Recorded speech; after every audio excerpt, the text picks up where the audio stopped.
Hello students. So in the last lecture we have discussed the uses of potentiometer. तो इसमें अभी एक last use बचा है, that is to measure internal resistance of a cell, right. So देखते हैं उसका फॉर्मूला क्या मिलेगा अपने को, internal resistance of a cell. तो सेम पोटेंशियोमीटर का सर्किट ड्रॉ करना है अपने को. ओके, ये हो गया primary circuit, main battery, main switch और ये होगा रियोस्टेट. प्लग की के मेन बैटरी EMF E, इधर से करंट आई फ्लो होगा, this is a wire AB. फिर यहाँ पे ना मैं एक ये कर दूंगा, एक resistance box with a plug key, a cell with some internal resistance. Okay, cell E1 internal resistance R, plug key K1, resistance box is R. It is connected to galvanometer and then it is connected to jockey. Okay, so हमेशा potentiometer के जो topics है उसमें जो main circuit है, primary circuit जो है ना वो सेम रहेगा, ये वाला नीचे वाला डायग्राम सेम रहेगा. एवरी टाइम चेंज कौन सा होगा, ऊपर का circuit, secondary circuit. Okay, so now we have to calculate ये जो अननोन बैटरी है, उस बैटरी अननोन EMF का इंटरनल रेजिस्टेंस क्या होगा, स्मॉलर का वैल्यू क्या होगा, वो अपने को फाइंड आउट करना है. ठीक है, and this is your resistance box. Already मैंने आपको मीटर ब्रिज एक्सपेरिमेंट के टाइम एक्सप्लेन किया रेजिस्टेंस बॉक्स क्या होता है. उसमें बहुत सारे कीज होते हैं अलग अलग वैल्यूज़ के, उसमें से कौन सा भी रेजिस्टेंस अपन चूज़ कर सकते हैं उसमें. ओके, रेजिस्टेंस का वैल्यू अपन वेरी कर सकते हैं उसमें. सो फर्स्ट मैं क्या करूँगा कि इसमें प्लग की K1 जो है ना इसको ऑफ रखूँगा. मैं प्लग की K1 को क्या रखूँगा, ऑफ रखूँगा मैं. सो K1 को जब अपन ऑफ रखेंगे तो सर्किट ऐसे हो जाएगा, देखो दिख रहा है. सो लाइक दिस, ये ओपन सर्किट होगा. इट मीन्स अभी इसमें से करंट फ्लो नहीं हो सकता. सो इट मीन्स ये रेजिस्टेंस R अभी सर्किट के अंदर नहीं है, सर्किट के अंदर सिर्फ ये है E1. फिर अपन गैल्वेनोमीटर जो जॉकी को टच है उससे टैपिंग करेंगे. ऐसे इधर से मैं टैप करूँगा, इधर कुछ डिफ्लेक्शन दिखाई देगा. तो कब तक ऐसे टैप करना है, ऐसे टच करते रहना है जब तक नल पॉइंट नहीं मिलेगा. मान लो यहाँ पे नल पॉइंट है, point C. What is a null point, जहाँ पे गैल्वेनोमीटर का डिफ्लेक्शन का वैल्यू क्या होना चाहिए, 0. मतलब current flowing through galvanometer should be 0. मतलब A टू C का जो पोटेंशियल है, जो अपना प्रिंसिपल ऑफ पोटेंशियोमीटर है ना, VAP proportional to L, VAP is equal to K into L. तो A टू वायर C तक जो पोटेंशियल है वो बैलेंस हो गया, किसके साथ, E1 के साथ, राइट. तो VAP के जगह पे क्या लिखेंगे, E1. So we can write E1 is proportional to distance between the wire A to C, that is length of the wire A to C. मान लो length of the wire AC को अपन मानेंगे L1. तो E1 is equal to potential gradient K into L1. ये हो गया अपना इक्वेशन नंबर 1. सो फर्स्ट अपने ये पोटेंशियल ग्रेडियंट है K, इसे स्विच, कंफ्यूज मत हो ना. अभी स्विच K1 को क्या करेंगे, ऑन करेंगे अपन. ओके, ऑन रखेंगे इसको, स्विच K1 को. So you will get like this, ऐसा सर्किट मिलेगा आपको. सो नाउ यहाँ पे भी करंट फ्लो होने लगेगा, राइट. तो यहाँ पे अपने को क्या मिलेगा, we will get some potential difference across this resistance, we will get some potential difference. So obviously E1 का वैल्यू V से ज़्यादा होगा, बराबर. सो फिर से टैप करेंगे अपन अलग अलग पॉइंट पे. तो मुझे एक पॉइंट मिलेगा D, C से कम होना चाहिए, जहाँ पे फिर से गैल्वेनोमीटर का रीडिंग क्या मिलेगा, 0. तो यहाँ पे in this case what is a potential drop, that is V and that is balanced bye A और D का length. So length between A and D. length between A and D. So V is equal to potential gradient K into L2. This is your equation number 2. Now divide these two equations, so you will get E1 upon V is equal to क्या मिलेगा, K और K cancel होगा ना, तो you will get L1 by L2. इसको मान लो equation number 3, क्या मिलेगा L1 by L2. K और K कैंसिल हो गया, डिवाइड किया इस इक्वेशन के ऊपर में. नेक्स्ट एक्चुअल में V क्या होता है, V is equal to I into R होता है, बराबर. V क्या होता है, करंट कितना फ्लो हो रहा है, कितना रेजिस्टेंस है. और EMF क्या होता है, EMF is current into total resistance. Total resistance में क्या आएगा, रेजिस्टेंस आएगा प्लस इंटरनल रेजिस्टेंस भी आएगा ना सेल के साथ. तो ये हो गया E1. फिर ये दोनों को डिवाइड करेंगे पर E1 को V के साथ अगर मैं डिवाइड करूँगा तो I into R plus R upon I into R, R और आर कैंसिल, तो E1 अपॉन V का वैल्यू क्या मिला, R plus R by R मिला. Okay, this is your what, equation number 4. Equation number 4 मिला P. Now see the equation 3 and 4, दोनों compare करो. इसका LHS इसका LHS सेम है ना, so we can write from equation 3 and 4 that R plus R by R is equal to L1 by L2. Okay, okay, this is capital R, right, capital R. So R by R plus R by R is equal to L1 by L2. ये 1 हो जाएगा, तो R by R is equal to L1 by L2 minus 1. तो R is equal to capital R into L1 by L2 minus 1. So this is the formula for internal resistance of a cell. ये जो cell E1 है उसका internal resistance का formula है. तो internal resistance calculate करने के लिए मुझे 3 टर्म्स चाहिए. कौन सा, एक तो रेजिस्टेंस R चाहिए, यहाँ पे जो कनेक्ट किया अपन ने ये वाला, ओके, और L1 और L2 चाहिए, मतलब 2 लेंथ चाहिए जो क्वेश्चन में दिया रहेगा उसमें. फिर मैं L1 और L2 के जगह पे ये भी लिख सकता हूँ, E1 बाई V भी लिख सकता हूँ. तो इसका और एक फार्मूला क्या बनेगा, R is equal to R into E1 by V minus 1. R is equal to capital R into E1 by V minus 1. That is your equation number 2. तो ऐसा भी अपन कर सकते हैं उसमें, राइट. तो ये हो गया third use of the potentiometer circuit. So potentiometer से अपन क्या क्या यूज़ देखा अपन ने. So we can calculate the EMF of a cell. Cell का EMF अपन कैलकुलेट कर सकते हैं यूजिंग पोटेंशियोमीटर. फिर कंपैरिजन भी देखा अपन ने. कंपैरिजन उसमें 2 मेथड्स अपन ने देखे थे, राइट. एक डायरेक्ट मेथड और एक सम एंड डिफरेंस मेथड.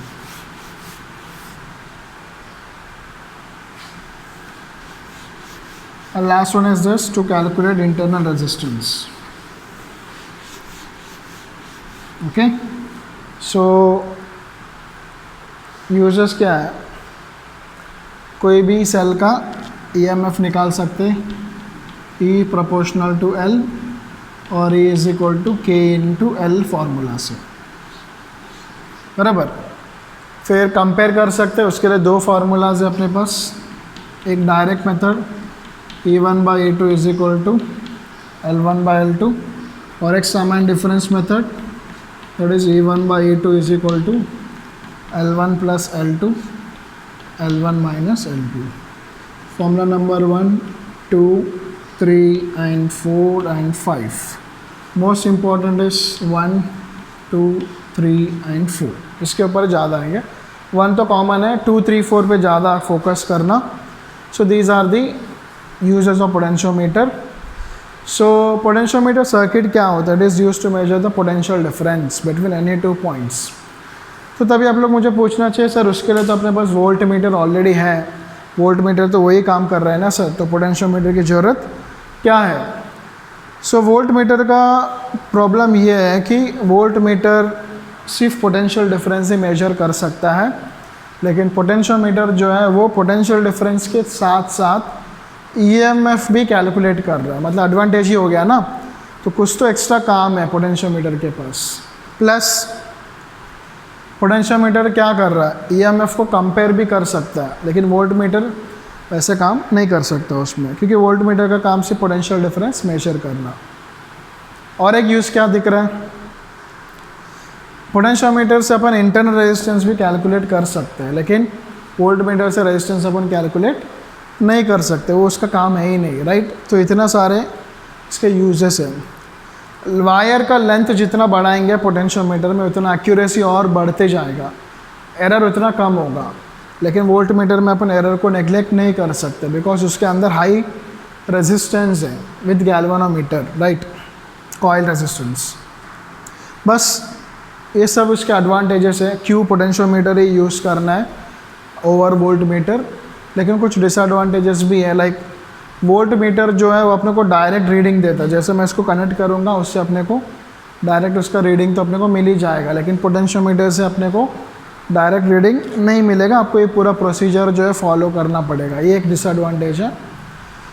और एक डिसएडवांटेज है कि वोल्ट मीटर और पोटेंशियोमीटर में, पोटेंशियोमीटर का साइज़ आप देखा है, एक अपना एक बेंच का साइज़ होगा उतना बड़ा है, which is not easily portable, उसको आप इजीली कैरी नहीं कर सकते हो। बट वोल्ट मीटर को आप देखोगे तो वो तो अपने मोबाइल फ़ोन के साइज़ में रहेगा, तो which is easily carriable and which is portable, उसको आप जिधर से उधर ईजिली लेके जा सकते हो, कुछ ख़राब नहीं होगा circuit, right.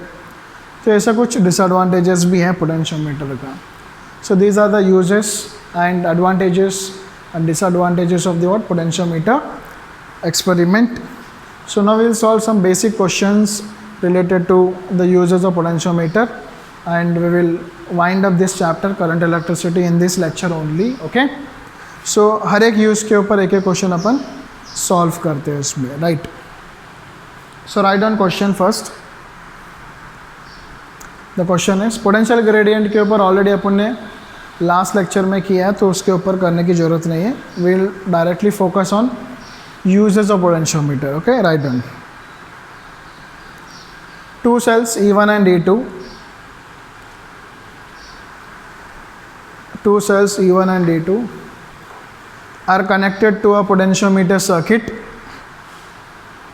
are connected to a potentiometer circuit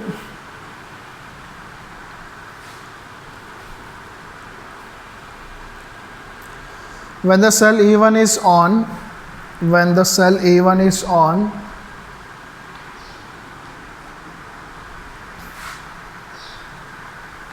the balance point is 8.5 meter. The balance point is 8.5 meter from higher potential end, from higher potential end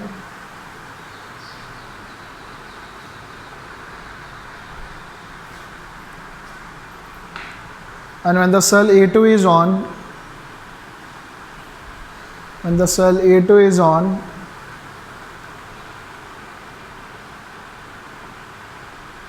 the balance point is obtained, balance point is obtained 4.25 meter, 4.25 meter from the same end, from the same end. Compare the ratio of their EMFs, compare the ratio of their EMFs, compare the ratio of their EMFs. So इस question में आपको बोला है कि compare करना है। Comparison के लिए अपने पास दो फॉर्मूला है ना, ये डायरेक्ट मेथड और एक सामान्य डिफरेंस मेथड। तो अपने को कैसे पता चलेगा कौन सा फॉर्मूला यूज़ करना है? तो इस क्वेश्चन में एट ए टाइम एक ही सेल ऑन है, मतलब एक बार E1 ऑन है और एक बार E2 ऑन है। उसमें ऐसे बोला नहीं कि E1 और E2 एक बार प्लस हो रहा है और E1 और E2 एक बार माइनस हो रहा है, ऐसे वर्ड्स वो लोग यूज़ किया ही नहीं, मतलब ये डायरेक्ट मेथड का क्वेश्चन है। सो उसके लिए क्या क्या चाहिए, L1 और L2 चाहिए। तो L1 तो क्वेश्चन में दिया है कि 8.5 मीटर पहला वाला, और दूसरा वाला कितना लेंथ दिया, 4.25 मीटर दिया है ना उसमें। E1 जब ऑन था तभी बैलेंसिंग लेंथ कितना मिला अपने को, 8.5 मिला। E2 जब ऑन था तभी जो मिला 4.25। E1 के लिए लिखा मैंने L1, E2 के लिए मैंने लिखा L2। So E1 by E2 क्या हो गया, E1 by E2 is L1 by L2, that is 8.5 by 4.25। So you will get ratio as 2:1, E1 by E2. Okay, so this is a ratio है ना, तो इसका कोई यूनिट नहीं होता क्योंकि इसका भी वोल्ट है और इसका भी वोल्ट है, वोल्ट और वोल्ट क्या होगा, कैंसिल होगा। So there is no unit for ratio, right. Write down another example, two cells E1 and E2 are connected. Two cells E1 and E2 are connected in such a way that initially the two cells are in assist mode. The two cells are in assist mode, and their balancing length is found to be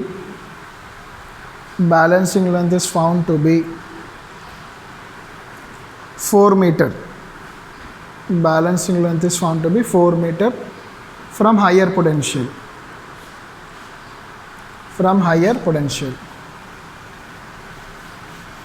When the cells E1 and E2 are connected,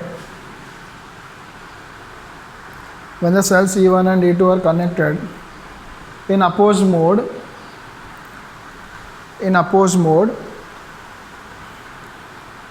their balancing length is found to be 2 meter from the same end. 2 meter from the same end. Compare the EMFs.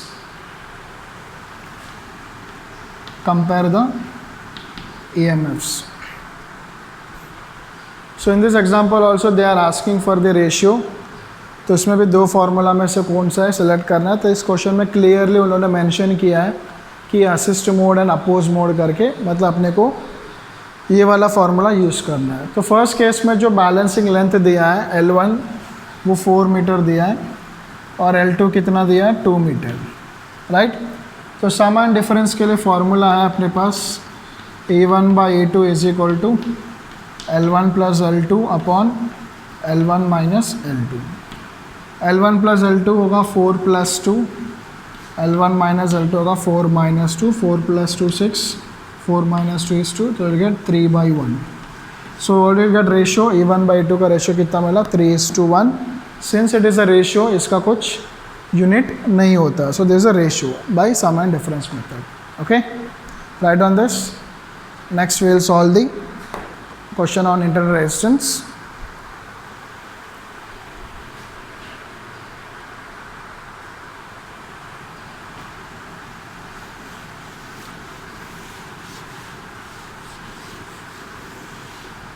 Okay, so write the next question. A cell of EMF E1 is connected to a potentiometer circuit. A cell of EMF E1 is connected to a potentiometer circuit with some internal resistance small r.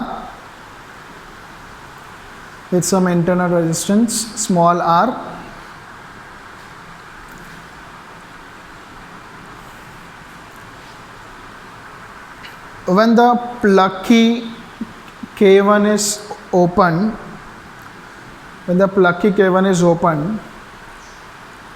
balancing length is found to be 4 meter. From higher potential. Balancing length is found to be 4 meter from higher potential. and when the plug key is closed, and the resistance of 10 ohms is selected in resistance box, resistance of 10 ohms is connected in resistance box, the balancing length is found to be 3 meter. Balancing length is found to be 3 meter. Calculate the internal resistance of cell. Calculate the internal resistance of the cell. So first जो balancing length दिया है वो 4 metre होगा, because इस case में ऊपर का जो स्विच है वो ओपन है, राइट. उसके बाद स्विच क्लोज किया मतलब वो L2 होगा. L2 कितना दिया? 3 मीटर. और रेजिस्टेंस बॉक्स में से कितना निकाला उन्होंने दिया है क्वेश्चन में? 10 ohms. ओके, सो क्या कैलकुलेट करना है अपने को? Internal resistance. सो क्वेश्चन आपको दिखने में बहुत बड़ा रहेगा, बट उसमें से जो पैरामीटर्स चाहिए सिर्फ उतना ही आप ढूंढो और उसको लिख लो साइड में, आप इजीली कैलकुलेट कर सकते हो. तो R is equal to capital R into L1 by L2 minus 1. What is the resistance from the box? It is 10 ohms. L1 का वैल्यू कितना है? 4. L2 का वैल्यू कितना है? 3 माइनस 1. हमेशा याद रखना L1 is greater than L2. तो it is 10 into 4 minus 3 by 3. 10 into 1 by 3, 10 by 3, that is internal resistance is 3.33 ohms, like this. So this is the internal resistance of the cell A1 जो अपन ने potentiometer circuit में connect किया है इसमें. Okay, सो ये हो गया अपना uses of the potentiometer circuit, और उसके एग्जांपल्स भी अपन ने एक एग्जांपल सॉल्व किया है. तो मोस्टली ऐसे टाइप के क्वेश्चंस आएंगे, जस्ट डेटा आपको चेंज करते रहेगा. क्वेश्चन एनालाइज करो, जो डेटा चाहिए उतना ही लिखो और फार्मूला में सब्स्टिट्यूट करो, डेफिनेटली आपको वो आंसर आ जाएगा. ओके, सो ये हो गया आज अपना करंट इलेक्ट्रिसिटी का चैप्टर कंप्लीट हो गया. नेक्स्ट लेक्चर से अपन न्यू चैप्टर स्टार्ट करेंगे, और आज का लेक्चर मैं यहाँ पे स्टॉप कर रहा हूँ. Right, thank you.